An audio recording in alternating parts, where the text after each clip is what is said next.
Directa. Estamos de regreso en Señal Informativa y agradecemos la visita en el estudio de José Óscar Valdés Ramírez. Él es parte de esta organización Ciudadanos Informados, que pues ha mantenido una pelea jurídica en varios temas que afectan a los ciudadanos en la toma de decisiones, pero además es aspirante a fiscal de la Nación. Muy buenos días, gracias por su visita. Gracias a ti, muchos buenos días, gracias. Bueno, primero platícanos un poco sobre su participación, es abogado, entiendo, sí. Y pues qué ha hecho y esta lucha que ha mantenido para impulsar que el ciudadano utilice las herramientas jurídicas para defenderse. Mira, nosotros empezamos primero a ver qué es lo que podíamos hacer como abogados en contra del gobierno con lo que nos estaba haciendo por el impuesto a la gasolina, que fue brutal, fue un aumento casi del 20%. Y pues ellos alegaban que este incremento era por el precio internacional de la gasolina y nunca nos daban razones. Entonces metimos una serie de amparos y con el primer amparo que se aceptó regalamos la demanda de amparo y logramos 40,000 demandas en todo el país. Que se podían descargar, ¿no? La podías demandas, bajar. Sí. Y entonces con eso logramos, y después ya de una pelea que todavía está en la Corte, no se ha definido, se pidió la Corte prácticamente pues que iba a definir lo que era el recurso de revisión. El asunto fue que logramos comprobarle al gobierno mexicano que cobran el 40% del impuesto de la gasolina y que países que no tienen gasolina, como que no tienen petróleo, como es el caso de Guatemala, de Perú, de Argentina, de Costa Rica, tienen gasolina más barata que nosotros. Entonces le decíamos, bueno, si le compramos al mismo proveedor, pero nosotros tenemos petróleo, ellos no tienen petróleo, ¿por qué Guatemala está a 11 pesos la gasolina? Y nosotros que tenemos petróleo, ¿por qué la tenemos a 20 pesos? Y bueno, es el 40% de impuestos más el 20% del gobierno de la ganancia que tiene. Entonces estamos hablando de que por cada 1,000 pesos que tú cargas, 40 son de impuestos y 20 son de ganancia, son 600 pesos por 400 pesos que cargas. Entonces se nos hace injusto este cobro exagerado que tenemos para México y lo estamos peleando todavía. Si en el caso que la Suprema Corte nos llegara a negar la revisión, pues nos vamos a ir a la Corte Interamericana, se nos hace desproporcional lo que nos cobran a los mexicanos. Luego hicimos un amparo contra las fotomultas, que logramos por lo menos, se declararon constitucionales en la Corte, pero logramos las que fotomultas en la Ciudad de México. En la Ciudad de México. Pero logramos que las empresas, que esta actividad que hagan las empresas particulares no la pueda hacer una empresa particular, sino el gobierno. Porque ya lo que estaban haciendo era que empresas particulares, los gobiernos en los estados las contrataban para dar un servicio de fotomultas. Y entonces para mí era muy delicado que alguien, una empresa privada, como están las cosas, tenga todos tus datos personales. Y eso se logró en la Corte, que se prohíbe a las empresas las fotomultas y las tiene que hacer el gobierno. Digo, las fotomultas se declararon funcionales en el hecho de la garantía de audiencia. Es un negocio en la Ciudad de México que fue de más de 1,400 millones de pesos, pero logramos por lo menos que en la República Mexicana y en la Ciudad de México ya no se concesione ese servicio, sino que lo dé el Estado. Y eso nos va a dar por una certeza jurídica de que tus datos están en el gobierno, no en los particulares. Claro. Logramos el amparo de la canasta básica, que es la igualdad, que nosotros lo que pedíamos era la igualdad de precios y sobre todo la homologación del precio de las botellas de agua, porque en la Ciudad de México, de delegación a delegación, subían de 3, 4 hasta 5 pesos las botellas de agua.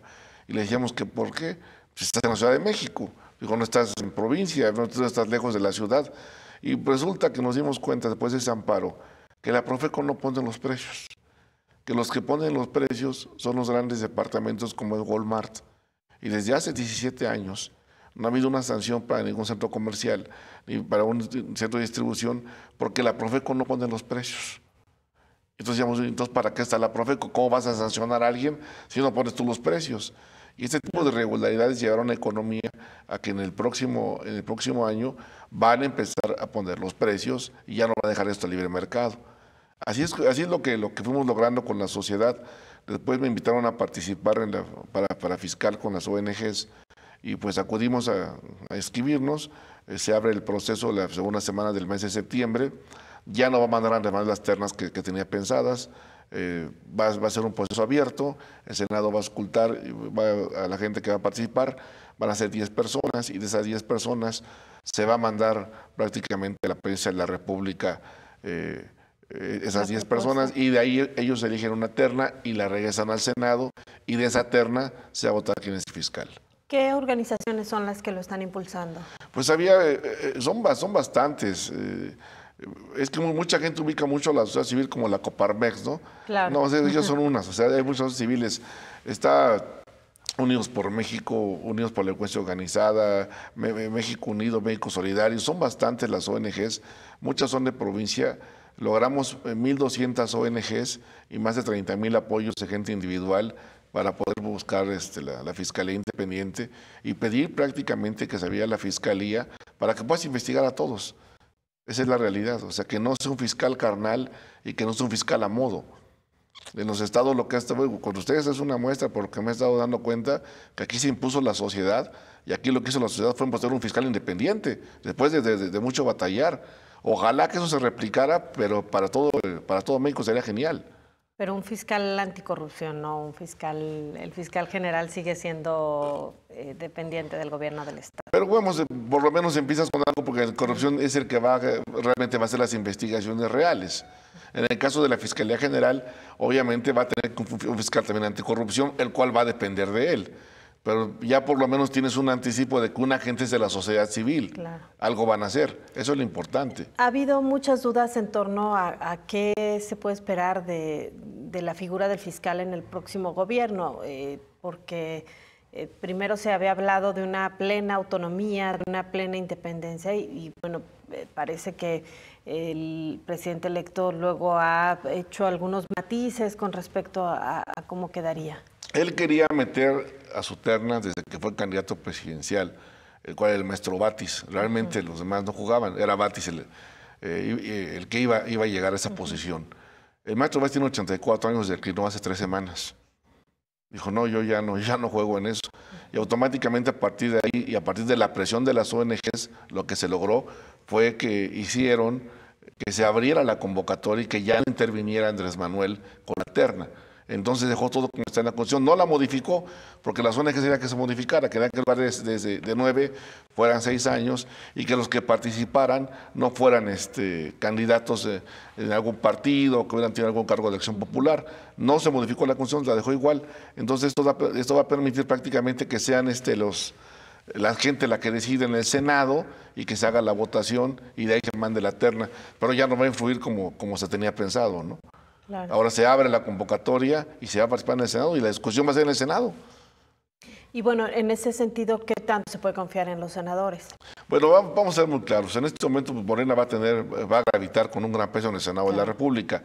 Lo importante es que se va a permitir la participación de la sociedad civil porque ya no van a ser cerradas las comparecencias, como las estaba haciendo el PRI o el PAN. Ahora van a ser abiertas.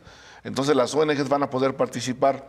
Si bien es cierto que no van a incidir, si van a poder interactuar con la gente que están viendo, van a ver las propuestas y van a ver los mejores perfiles. Y al final de cuentas, pues el Senado va a tener la presión de sacar un buen candidato. Obviamente, si sacas un candidato a modo, pues no va a tener ninguna legitimidad. Y eso va a ser muy importante en este proceso, que se abrió. Claro. Porque, Andrés sí reculó en ese tema. ¿Por qué es tan importante tener un fiscal autónomo? Porque si no, no se castigan las cosas. Por ejemplo, vamos a ver el caso de América Latina, el caso de Odebrecht. Tienes a expresidentes en prisión, tienes a Ollantumala, tienes a su esposa Nadine, en la Argentina tienes a Kirchner, en Brasil tienes a Lula en prisión, en Costa Rica tienes a presidentes en prisión, en Guatemala también, en México no pasa nada. En España, el caso Gürtel, por ejemplo, Mariano Rajoy tuvo que renunciar por una moción del Congreso. El yerno del rey está en prisión y los 5 empresarios más grandes de España tienen sentencias de 50 años que están combatiendo todavía. Un fiscal independiente, en Estados Unidos todavía están lejos, un fiscal, ve cómo son los fiscales, o sea, son independientes del gobierno. Si tú eres dependiente del gobierno no vas a poder investigar ningún acto de corrupción, nada. Pero si eres independiente, entonces te pones el fiel de la balanza. Puedes investigar a la Suprema Corte, a los senadores, a los diputados, a los gobernadores, a los presidentes de la República. Hoy eso no existe. Entonces estamos migrando de lo que era un procurador que ponía el presidente de la República a lo que es un fiscal independiente. Eso es lo que la gente debe de entender. Esto no se había dado. Es la primera vez que se da en 80 años, claro. Una migración. Eso es lo importante y es parte de una democracia, es un contrapeso. Y la otra, o sea, el procurador siempre era el abogado de la nación, ahora es el defensor del pueblo. Ya no va a ser el defensor del presidente de la República, ahora va a ser el inquisidor del presidente de la República y va a vigilar a todos los órganos que hagan su trabajo. Ahora, ¿qué tan posible es esta autonomía cuando de cualquier manera económicamente y presupuestalmente sigue siendo dependiente del Poder Ejecutivo y de la propuesta que envía de presupuesto al Congreso de la Unión? Es como la CNDH, por ejemplo. Si bien es cierto que tiene tal autonomía, también es cierto que depende del gobierno. Igual hablamos de la Cámara de Diputados, igual hablamos de Poder Judicial, que son presupuestos de la Nación. Aquí lo importante es la autonomía que vas a tener en tomar las decisiones. Si bien es cierto que tienes un presupuesto que viene de la Federación, también es cierto que tus decisiones en lo que tú hagas es independiente, es como la autonomía universitaria. No tienes independencia económica, pero tienes autonomía para hacer lo que quieras dentro de la universidad. Va a ser exactamente lo mismo. Acá lo importante va a ser que no tienes un patrón, no tienes que rendirle cuentas al presidente. Hoy, como están las cosas, el procurador es un empleado del presidente de la República, punto. Y va a hacer lo que diga el presidente de la República. No hay ninguna autonomía, no hay ninguna independencia. Por lo menos va a ser un avance que vamos a tener en donde no tienes a nadie arriba de ti. Ahora, también en México hay un factor de poder adicional al institucional, que es el del crimen organizado y el narcotráfico. ¿Cómo tener un fiscal que sea independiente de este poder de facto y que además pues no corra riesgos ni tenga... ni esté a merced de la violencia o la forma de presión que tiene el crimen organizado? Mira, yo creo que se meta, decía Reyes Heroles, que no se quiera quemar, que no se meta a la cocina. Yo creo que el riesgo de ser fiscal y que te puedan eliminar la delincuencia organizada sí está latente. Pero lo importante no es la delincuencia organizada, lo importante son los gobernadores y los secretarios de Estado. Porque ellos son los que le permiten al narcotráfico operar. El narcotráfico no es autónomo. El narcotráfico lo que hace es que van los gobernadores, se ponen de acuerdo con ellos y los protegen. Vamos a investigar a los gobernadores y a los secretarios de Estado y al gobierno federal para que saquen las manos.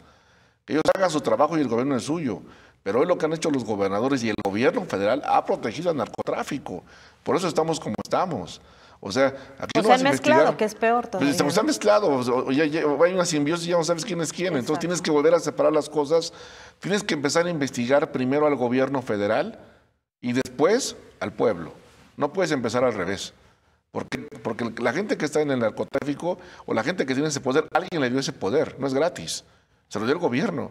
Entonces tenemos que investigar al gobierno, a los gobernadores, secretarios de Estado, a los presidentes, a los militares, para que veamos en dónde está la corrupción, combatirla desde ahí y después irnos para el pueblo. Y de esa manera vas a ver cómo vas a bajar bastante las cosas. Porque el ladrón que roba es porque está protegido por el policía de la esquina que le está echando aguas. Por acciones o omisiones, ¿no? Claro. Esa es la idea. Muy bien. Pues le agradecemos muchísimo su visita y estaremos pendientes del proceso. Muchas gracias. Un proceso indispensable, básico para la vida de nuestro país. Histórico, más para el país. Muchísimas gracias. Muchas gracias. Es José Óscar Valdés, aspirante a fiscal de la Nación. Nosotros hacemos una pausa. Regresamos con más información.